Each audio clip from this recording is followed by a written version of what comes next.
Okay, good morning, folks, and welcome to Swing Trading Today. This is Bob Desmond. I'm getting started a little bit late here and playing catch up, but we are going to go over the charts. We are going to go over some of the news while we wait for people to pop into the forum. If I could ask you to please go down to the description area below if you're watching us on YouTube or if you watch us on the website.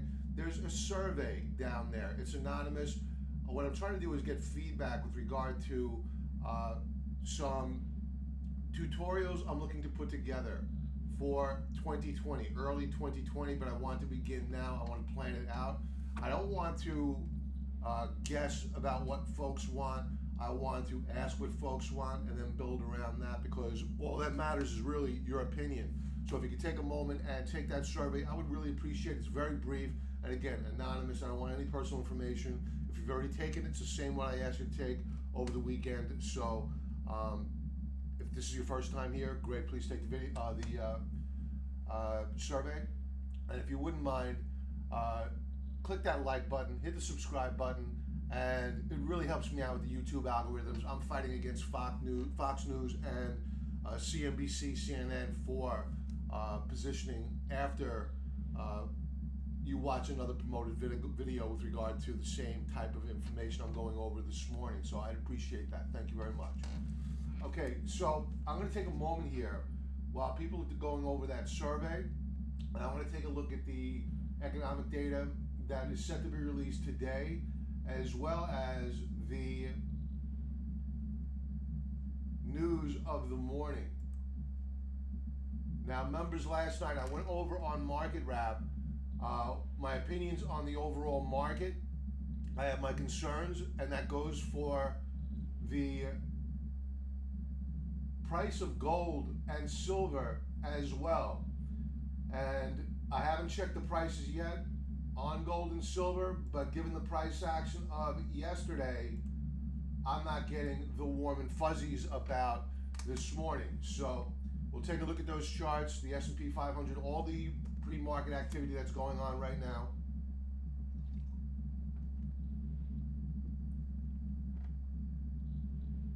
And in terms of economic data, the mic would help.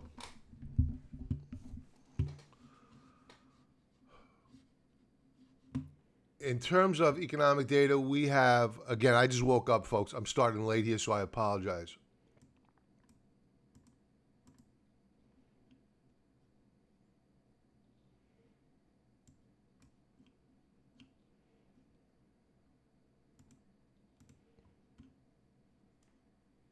We have the NFIB Small Business Index coming out. That could move the market. That's a survey of small businesses. It's important. The Producer Price Index, that's the report that publishes the level of inflation at the producer level, meaning at the manufacturer's level.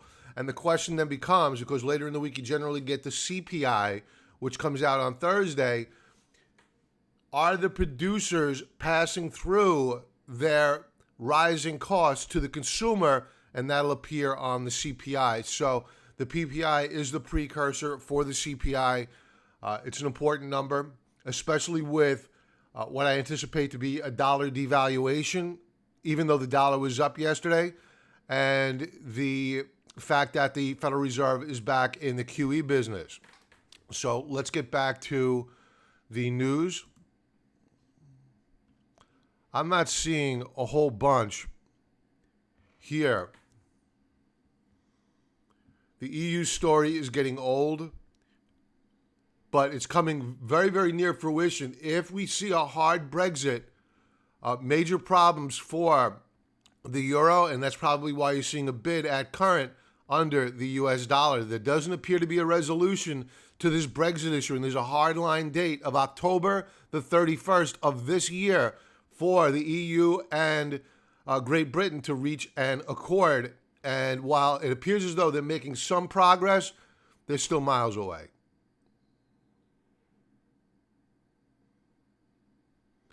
Goldman's rendering opinion about a last-minute deal, maybe.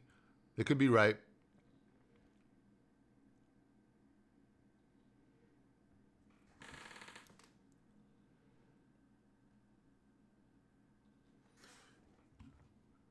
Okay. China PMI, China PMI tumbles to 7-month lows. Not good. So the news out of Asia is not wonderful. I don't have time to deep dive into the article as I normally would. Let's see if anything is bold-faced and popped out for us. All right, good. All right, so we have the China official manufacturing PMI, a small rise at 49.8, but that is still a contraction number. While it may have risen, a number below 50 is a sign of contraction.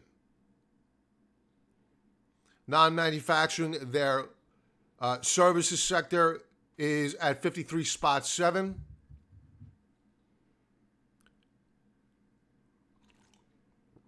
And there are other, I'm not familiar with these other two reports I have here, the Caixin, China Caixin, manufacturing and non-manufacturing. That may be the private report. I would go with the government's official report because the private report, they're not at liberty to have private reports that are honest. So I would just go with the official Chinese report. If they're releasing a contractionary number, it's probably the more accurate read because it doesn't benefit them as well as the private sector number. So the news of the morning is not much here, okay? Mostly China related. Let's get to the pre-market activity. Then we'll segue over into our watch stocks and member stock chart requests. Oh, and by the way, on Thursday of this week, I believe it's at 6 p.m. Eastern Standard Time, I am going to be on a webinar. My third time. I believe I'm on the most frequent with TrendSpider, the charting software. Let's go bring up their product here. I use their product often, and this is TrendSpider.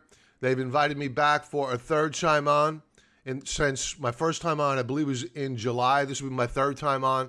They do webinars weekly, so I feel privileged that they're having me back. So please, I'm going to send out a link. If I can remember to do so tomorrow. I don't have it available to me right now, but I'll drop it in the chat box below tomorrow morning on Swing Trading Today. And on Thursday, I'll do so as well. But if you're on our email list, I will be sending out an email to our subscribers. So don't be afraid. Enter your email address on any one of the boxes that pop up, those annoying pop-up boxes, or anywhere on the website. I'll be sending it out to everybody, inviting them to that webinar. It's free. And please join us there. I'd appreciate it. And hit that subscribe button if you would, please. Thank you. All right, let's go to the pre-market activity.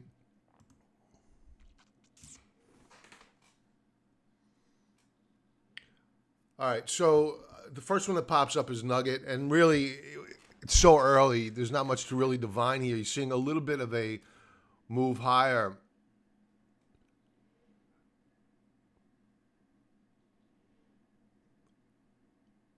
Actually, it's a pop lower this morning. Now, this is after hours trade last night, so forget Nugget. No report there. Let's go to gold. I was hoping for a pop higher in the pre-market. There's no activity yet. All right. So gold has popped back.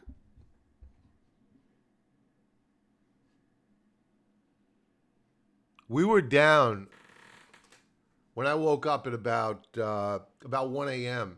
I checked my phone because I'm sick when it comes to this stuff, and the price of gold was down $10.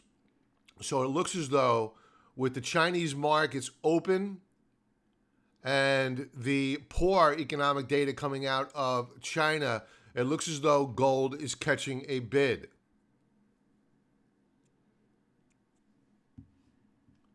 And we are now back above the 1500 mark. We were well below it overnight. The low of the session at 1 a.m. when I checked it was 1493.90. So we are rallying back here. We just turned positive on gold. Now, to be honest, I spoke with members last night on Market Wrap about I do this every night. We spoke about the overall markets, the stock market, gold, silver, and I have to be honest with you, the price action across the board was simply horrific. Now, over the weekend, on the week ahead commentary with members and on Sunday Night Futures Live with non-members and members alike, I said I didn't like the price action of the stock market. We needed to see a pullback. And ideally, the news that came out on Sunday evening that the Chinese had put out a message or whatever about there was no anticipation of a deal this week, no major concessions, and that sent the futures lower. I predicted we get a rally back, and we did get that rally back. However, even though we went positive on Monday morning, we flashed bullish key reversal bars across the board on the major averages. Not only that, we had stocks close down along with gold, silver, which usually doesn't happen. Normally you get them trading inversely of each other. That didn't happen. So there was no major story out there for that to be the case. It was a very volatile day.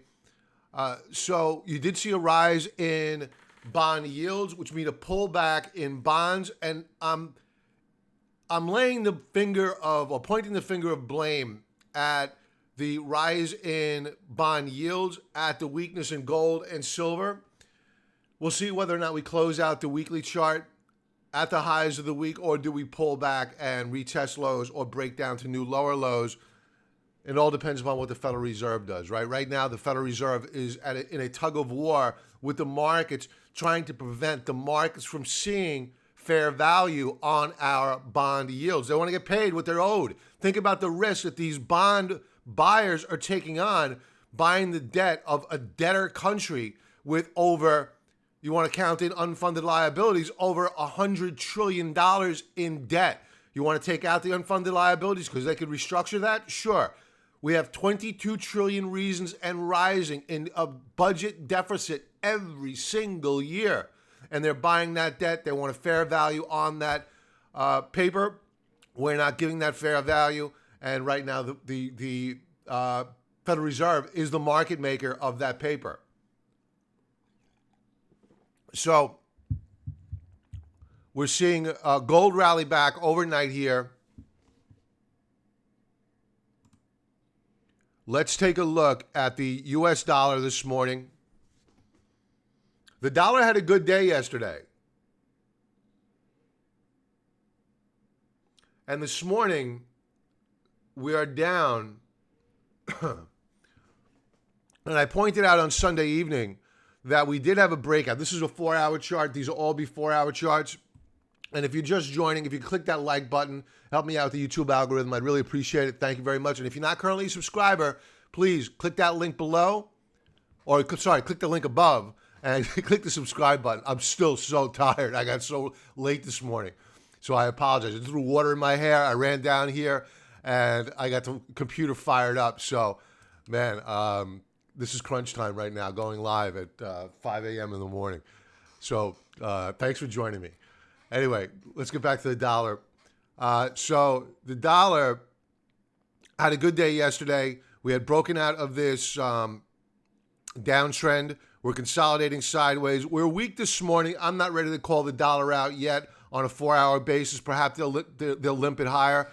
But I have the sneaky suspicion, folks, that the activity that's going on by the Federal Reserve is part and parcel with the efforts by the Trump administration to devalue the dollar.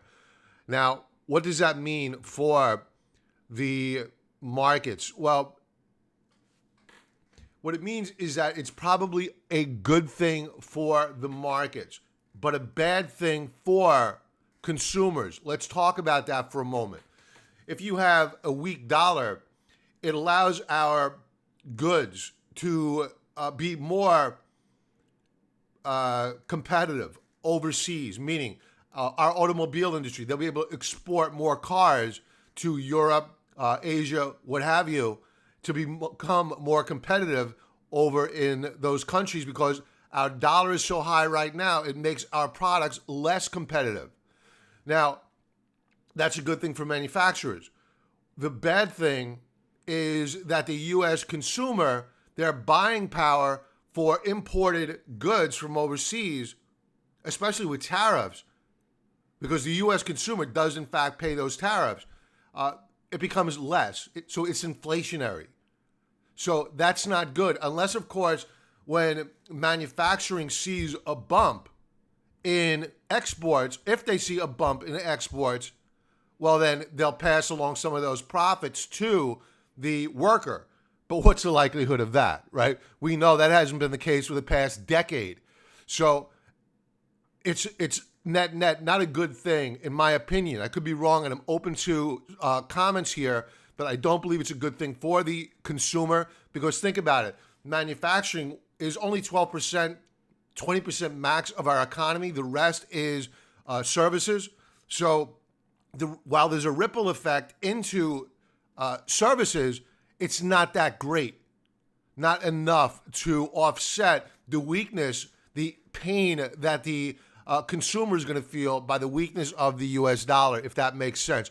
But as usual, stocks should head higher. Those who have assets should do well. Those who don't have assets, they'll do poorly.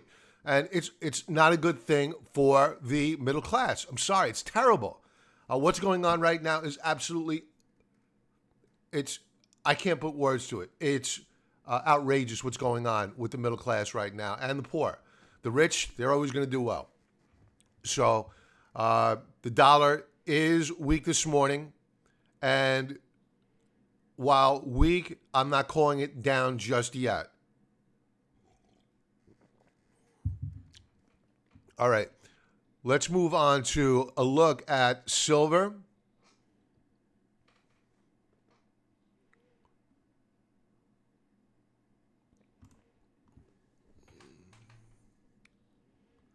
All right, silver is pretty much unchanged from Sunday evening, and I pointed out on Sunday evening that we had an inverse head and shoulder setup forming on silver, left shoulder, head, right shoulder. If you want to use this as a neckline, this is a descending 45-degree neckline, and that's okay to use, but I prefer not to, and I'll explain that in a moment. And the reason is that while we have a resistance level here, which is great to break through, we have a more significant resistance level up here at around 17.95. If we see a close above that level, then I become all the more bullish on silver. And I'm already long of silver using the USLV. I'll be looking to add more to the silver trade, but I need to see a breakout first. I want to buy strength. I don't want to buy weakness unless it gets extremely oversold. I want to buy strength. I want to buy as we clear resistance levels. Let's take a look at the stock market futures. The S&Ps, as expected, are down today. Remember yesterday, we had bullish reversal bars yesterday. Yesterday morning, we woke up, or even on Sunday night, we were taking a look at the futures action, and the futures were very weak. And I said Sunday evening, I'll link to Sunday evening's live stream at the end of this video, or you can click the link above if I remember to put a link up there at, what time frame are we at? 19 minutes into the video. And you can go check it out. I was talking about what I expected to happen on the Monday morning price action. I expected a sell-off in the morning. I expected a rebound. After that, I didn't know whether or not we were going to rally or whether or not we were going to sell off. Now, I did have a member in the chat group. I have a lot of intelligent viewers, and if you're watching this, thank you for joining me. If you're up at 5 a.m. in the morning and you're watching this, you must be intelligent because you have a passion for what you do. Thank you for being here, and please click that subscribe button. It helps me out, and I really appreciate you watching and contributing. So I had a member that was talking about the seasonality of this week versus prior weeks relative to prior years. And he said that this is a traditionally weaker week. So we take that with a grain of salt. We do respect it. And it's a bit of information that I wasn't aware of. So that's the value of having these live sessions. And I appreciate that feedback. So I'll link to the Sunday Night Live video every Sunday evening, 6 p.m. Eastern Standard Time. We go live. And you don't need to be a member. Just join free. All right, so S&P futures down this morning. What we're doing here on a 4-hour basis is we're respecting at current the lower band of this, what I like to call a dead cat bounce. If you want to call it a brief uptrend, fine. But we have certainly not broken out on the S&Ps. So at current, we have the path of least resistance being to the downside. I maintain my position that with the Federal Reserve having the back of the investor, that in all probability, this market will either A, maintain or trade sideways into the 2020 elections as we've done for the past 18 months. So it's not impossible. Or B, we will break out to the upside and break out to new all-time highs, giving the president something to cheer about. You can't fight the Federal Reserve. Now, of course, we could be wrong. The market could overwhelm the Federal Reserve. Or we could have a geopolitical event that causes this market to roll over. We have to be open-minded. So while I believe that the market is going to rally into the 2020 elections, I can't be blind to my conviction. People they believe their own BS, right? So, yeah, I'm guilty of it. In my younger days, I was dead set that my opinion was all that mattered. I was convinced that my trade was going to be right and I was going to stick to it. After a while of taking losses, you wake up and you say, you know what? You better wake the F up and really be cynical of your trade, right? So I go on, when I talk about gold, I'm passionate about gold and the miners. Even though I'm not a gold bug, I believe that is the trade to be into right now along with silver. But I can't believe my own BS. So with members last night, I spoke about the poor price action on not just a daily basis on the gold miners, but on a weekly basis. I didn't like it. I didn't like the stochastics. If you go and you take a look at the stochastics on a weekly basis of NUGT, it's not pretty. Now, that may change by Friday, but I'm not going to speak my book. I'm not going to talk people into buying something that I'm becoming a little bit concerned about.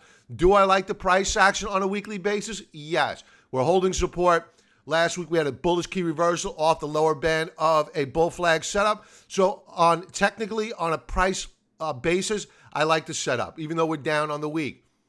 Technically using the indicators, I'm a little bit bearish. I'm growing a little bit more cautious. I'm not willing to buy more at current. I need to see some healing done. So we can't speak our own book. Keep an open mind, and that is really a critical lesson to learn. And when you get to be my age, if you haven't learned it yet, I'd be shocked if you're still in this business. So humility, folks. A lot of humility is required in a market like this.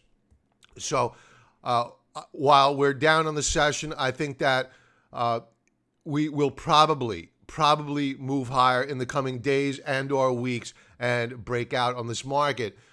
And it's probably going to take some serious Fed intervention to keep this market, to allow this market to break out. But at current, we're weak on the morning. We're holding support, though. Let's take a look at the NASDAQ. The NASDAQ is weak this morning.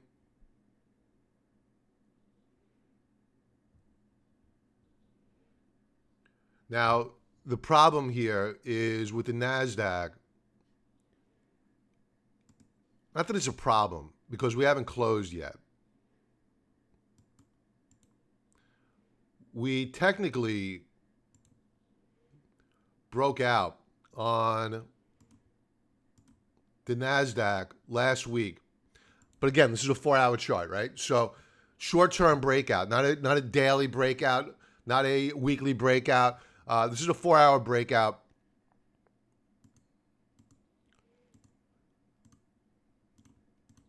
So we broke out here on the 4th. We pulled back, did a retest. Great stuff, right? To get a breakout on a daily basis, you need a breakout on a 4-hour basis, right? So you need to take baby steps before you get that major breakout. Thank you for that like. Appreciate it. Sorry I'm getting started so late today and really a little bit disorganized. So thanks for sticking with me this long. So what concerns me here a little bit is that we closed down with an outside reversal bar, this past 4-hour bar, this new 4-hour bar, which opened up at 5 a.m. It is at current 5:25 in the a.m. We are now breaking down to a new session low, which is, of course, concerning. So you had a bearish outside reversal bar, and now you're seeing a continuation breakdown on the NASDAQ. I'm not saying we're going to close down today, but as you proceed into the open, it's a little bit sketchy, to be honest with you. And this bar won't close until 5 a.m. Eastern Standard Time. A lot can happen here, but I doubt we're going to proceed to new session highs between now and 9:30 at the open. So the NASDAQ under some pressure here. Let's take a look at the Russell 2000, of which we're actually looking to put on a trade, but only when that trade comes to us, right? I'm not hankering, as my Southern friends would say, I'm not hankering to go running in and buying the Russell, the S&P, whatever. They're all at resistance levels, and they reversed off of those resistance levels. I don't want to buy when I should fear. I want to buy on a pullback and a higher low from last week's lows, and then look to buy the setup when it appears, whether it be a bullish reversal day on the day or on a 4-hour basis. If we see a reversal bar, maybe I'll scratch the itch and we'll look to nibble on a trade. And then I want to get more aggressive as we begin to break out and above weekly resistance levels. And of course, on a breakout above new all-time highs if they appear. Because if we break out to new all-time highs, technically, historically, you have clear blue skies. Now, the last time we broke out to new all-time highs on the S&P 500, we couldn't hold. So we want to keep that in the back of our minds that the last breakout did not hold. So we want to be skeptical of the market. We want to buy in increments and be very, very deliberate in our approach. So the Russell this morning, weak, along with the large caps, let's let them come to us. Let's let them pull back. And similar to what we saw with the NASDAQ, we had a breakout here on the 4th. We pulled back, did a retest. So we're beginning to show signs of strength, even though we were down yesterday and we're pulling back this morning. I'm not ready to say the rally's over yet. Could it be? Sure. But I'm keeping an open mind. I'm just watching right now. I'm not buying anything right now. I want to see what the market does. And Mr. Market is going to dictate which way we trade this market. Let's take a look at some. Did I go over everything I wanted to go over on the futures? Let's take a look at oil, because oil did not have a good day yesterday, and the energy sector really took it on the chin.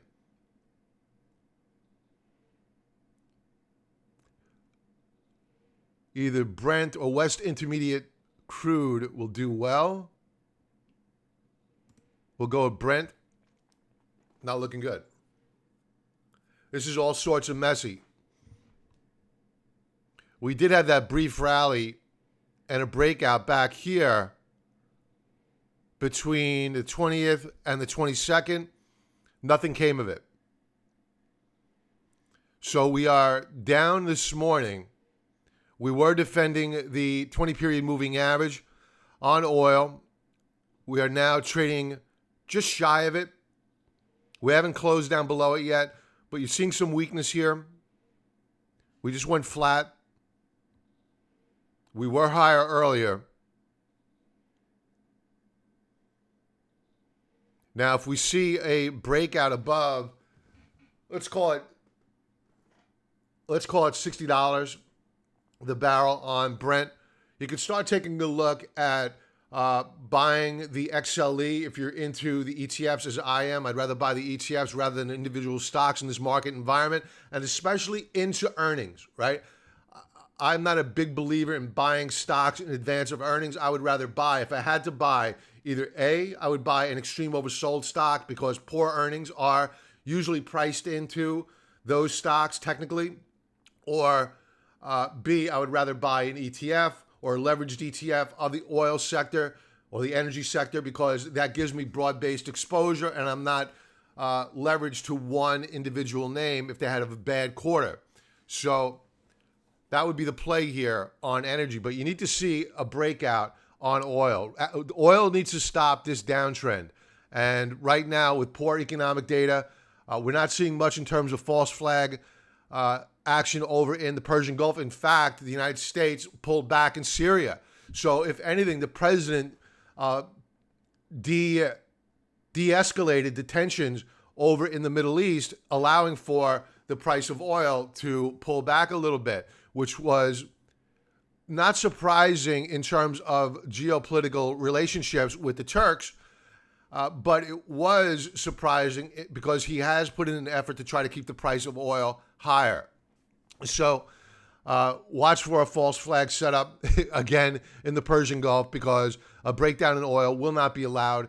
You'll see the junk bond market pull back. You'll see the energy sector pull back. They won't allow it.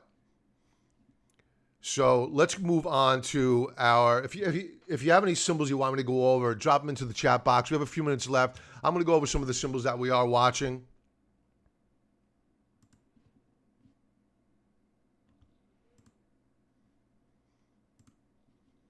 Let's begin with CRZO. This was a stock chart request for one of our fellow members. I believe it was Norris, and IQ was for Anthony. I went over these on Sunday evening, but we're going to redo them again just in case they didn't see them. I was delinquent in getting these symbols out to them, so I feel bad, and I want to go over these symbols yet again. Now, CRZO, as I mentioned on Sunday evening, is consolidating on a daily basis. But we are seeing topping action here. If you wanted to buy these shares, okay, that's fine. But remember, you need to keep a stop loss right below this support level here in green, and that is at current at the 7.05 level and declining. Now, what we could do here with TrendSpider is take off the daily trend lines and bring up the weeklies. So what's going to happen here with CRZO, if we break those support levels on a daily basis, we're going to break to new lows on a weekly basis and move down to the 5.99 level. So you really need to keep a stop loss under that 7.05 level on a daily basis if you decide you're going to open up this trade, because there's a lot more downside here if we do in fact break support.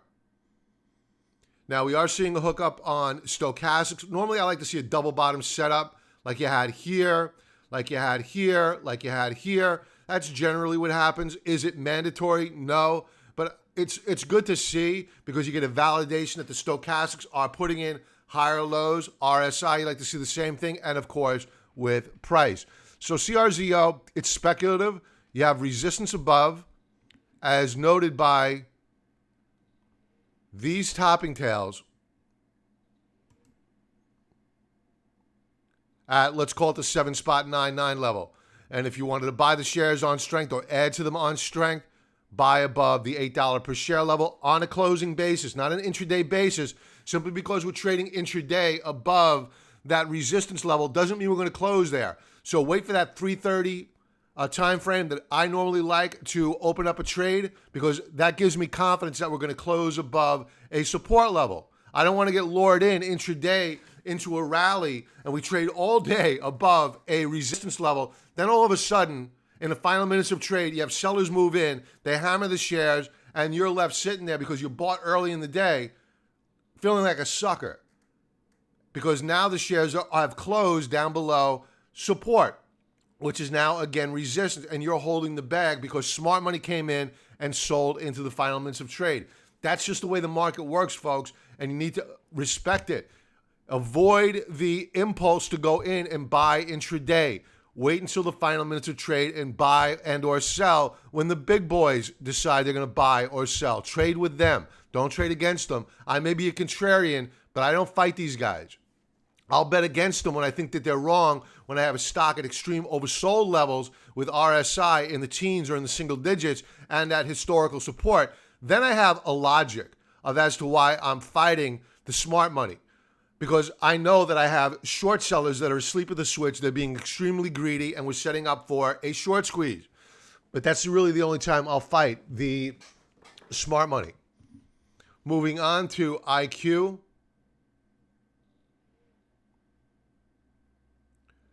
This is a daily chart as well. We'll bring up the daily overlays first, and we'll come back to the weekly overlays. Now, using the daily chart and the overlays, I mean, let's just simply take off the overlays and say to yourself, what would I do here? And this is the time saver that TrendSpider is. It's just the next generation. Not the next generation. It's really the only tool that I know of for the small investor to do automated technical analysis rather than sitting there taking your drawing tool out like I normally do. I just click a button and there you have it. So I'm on a daily time frame. I'm using daily support and resistance levels, and you could see, you could see that we have resistance above, immediately above. So would I go buying these shares right now? No. I would consider buying on a recapture of this support level here in green, and that is at current at the 1710 mark. So I would want to buy these shares on strength. Now I'm going to take off the daily overlays because now I'm curious. I want to see where my weekly historical support and resistance levels are. And again, folks, we're in a very tight wedge formation here, a triangle formation, whatever you want to call it. Call it cupcakes, right? We have support below, immediately below, and we have resistance immediately above. So this week, if not next, we're seeing a break in either direction. Now, the downtrend is fact. That is the higher level view, right? Let's go to a weekly chart. We are in a downtrend. We are putting in lower highs. We are beginning to put in higher lows here. So what is the probable reconciliation or the probable direction of this breakout or breakdown? I would still say a breakdown because the trend is still intact. It hasn't broken out yet to new higher highs. Now, if we break out above this upper band of resistance here at current, which is at, let's call it 18.8889, and we clear above the 20.43 level, then you have a really good setup here for a macro breakout on IQ. But at current, before we could start looking at breakouts to new highs or breakouts to new higher highs versus the highs of September, we need to take baby steps. Certain milestones need to get achieved before we could think about getting big on this position. And what are those milestones? We need to clear this resistance level here in red, and we need to clear this resistance level here in green.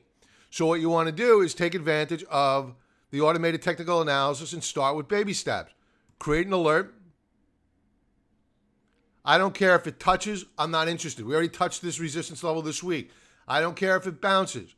I want to see a breakthrough. Sensitivity level, I want it pure. I want to make sure that we're closing above that resistance level, not within a range.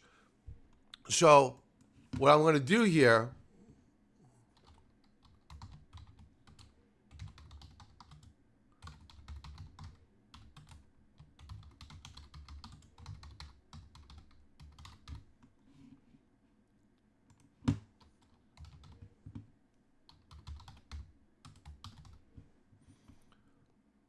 and I'm making a note to myself, so I remind myself as to why I am setting alerts, because you go about your day and you get an alert and you try to figure out, what do I want to do? What did I want to do with this name? And my note helps me. Well, I get these on text and or email. It helps me. Possible nibble, long, and I will keep this active since I'm using a weekly time frame here. So there I have it. My alert is set. I set it and forget it. If it breaks to new lows, I don't care. Let the alert expire because I'm no longer interested in it unless I wanted to short it, and I'm not shorting this market at current. So I would just let it drop, do its thing. If it breaks out above that resistance level and closes there, then I become interested in the shares. So we'll look out for an alert. And if you're interested in TrendSpider, take advantage of the discount code CT25Z. Click the link below. It'll take you over to their website. And please, don't forget, if you click that survey, I would really appreciate it. It helps me out a lot. I'm trying to develop an online course, and I need to understand what you folks are thinking. What I think doesn't matter. I need to know what you folks are thinking, what you want, what your pain thresholds are in this market. Then I can address them in an online course. I can make it. Doesn't mean that you're going to watch it, right? So I need to have your opinions. Your opinions are all that matter to me. So I would appreciate it. Thank you very much. It's a very brief survey, and it's totally anonymous. So no personal information will be asked of you. I've been watching CURE as a possible long trade. Let's clean this up here. And you can see I have an alert already set. And I'm looking for a breakout on a weekly basis on CURE. Now, this is a daily chart. We remain in a downtrend. CURE is a leveraged ETF. Let me preface what I'm about to trade here. CURE is a leveraged ETF. Now, not everybody wants that type of volatility, and that's fine. You need to be able to sleep at night. So if you want to get long of the healthcare sector and you want an ETF, simply buy the HLV, that's the healthcare ETF. I want the volatility, so I'm going to trade CURE. And if you haven't already done so, if you click that like button, I'd appreciate that. I know it's a little random, but if you click that like button, it helps me out with the algos. YouTube algos, not the stock market algos. So CURE, we're looking for a breakout here on CURE. But thus far this week, we have been rejected at resistance. So right now, I'm an innocent bystander. I'm just going to watch, allow the alert to get triggered, and allow these shares to come to us. Now, when else would I consider buying CURE on a pullback? We are at technically a support level now. I wouldn't buy it here. If we pulled back to do a retest of 47.28, I would look to buy at that level with a stop loss right below. Now, using horizontal support levels, 47.50 is another support level to watch. So I'll set an alert here. If we touch it, if we bounce, I don't care if we break through. If we break through, I'm not interested anymore as a long. So I don't know why it keeps doing that. My mouse keeps sliding. CURE.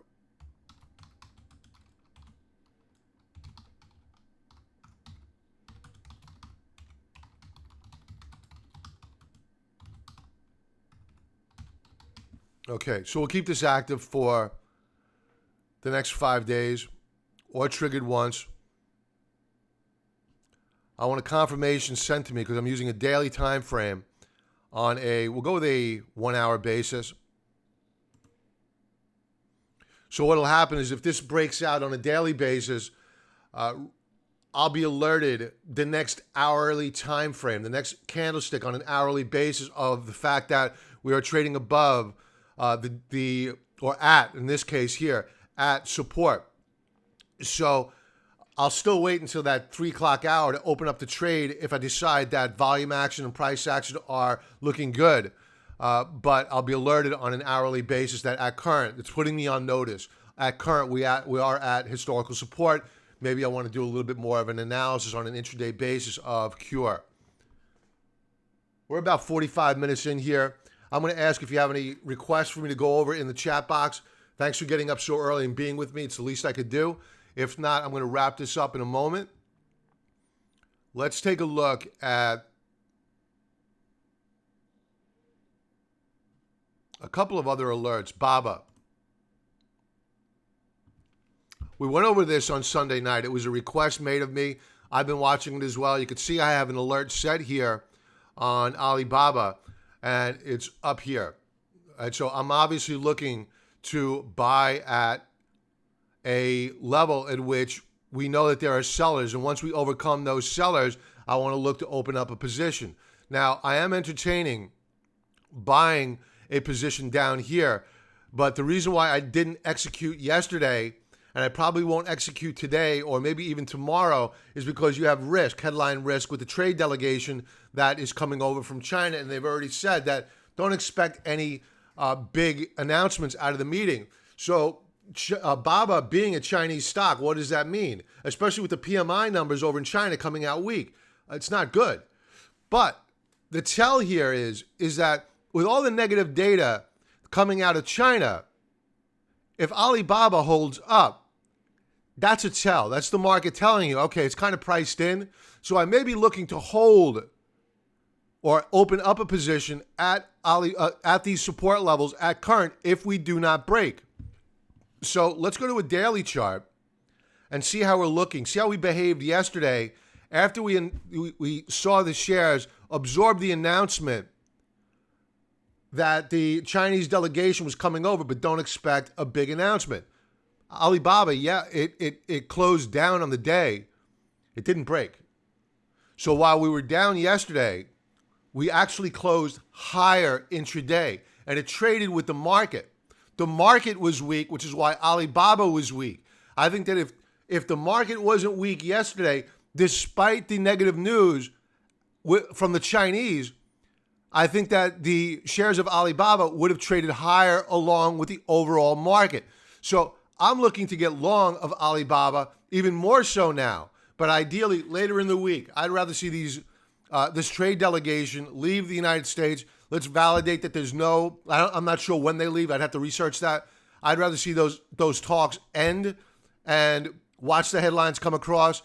If we haven't broken support yet, that's a tell. That means that these trade talks really are becoming back burner issues. Nobody's really expecting a deal between now and the 2020 elections, right? The media is going to hype that to you. They're going to get you buying stocks in anticipation of a trade deal.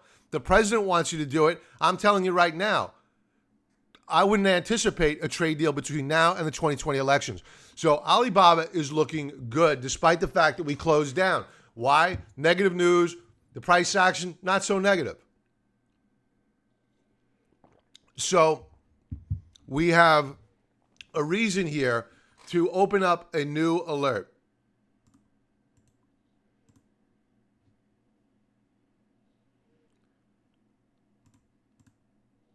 I want to know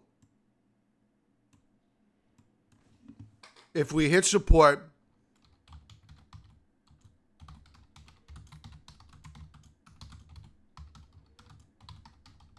and I expect that we should see that because we had a reversal bar yesterday.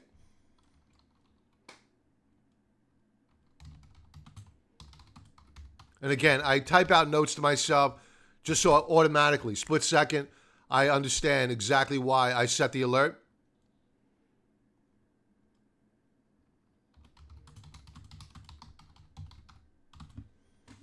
I'm going to keep this active for the next 5 days. And if you keep this on daily, this will fire off an alert after the market closes. You don't want that.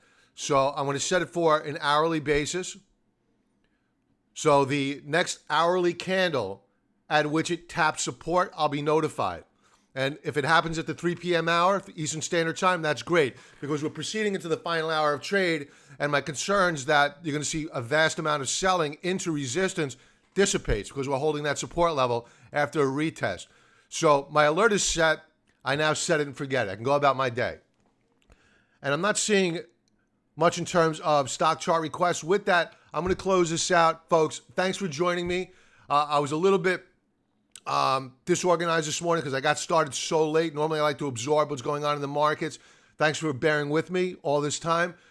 If you haven't taken the survey yet, please, if you would click that survey in the description area below on YouTube, I would really appreciate it. It helps me. If you're already taking it, same survey, no need to take it again. If you aren't currently a member, please click that subscribe button. Click the like button. You're welcome, John. Thank you for joining me very, very much. I appreciate it. Click that subscribe button. Click the like button. Leave a comment below. It helps me out. And if you have any symbols for tomorrow morning you want me to go over, leave them in the chat box below if you're watching this on the replay. And that way I can go in tomorrow morning. I just thought of something. I can go in tomorrow morning and I could take a look at those symbols. I'll go over for you tomorrow. If you watch this far into the video, you deserve me to go over those chart symbols. I want to thank you for watching this far in. Everybody have a profitable trading day, and I'll talk to you tomorrow. Be well.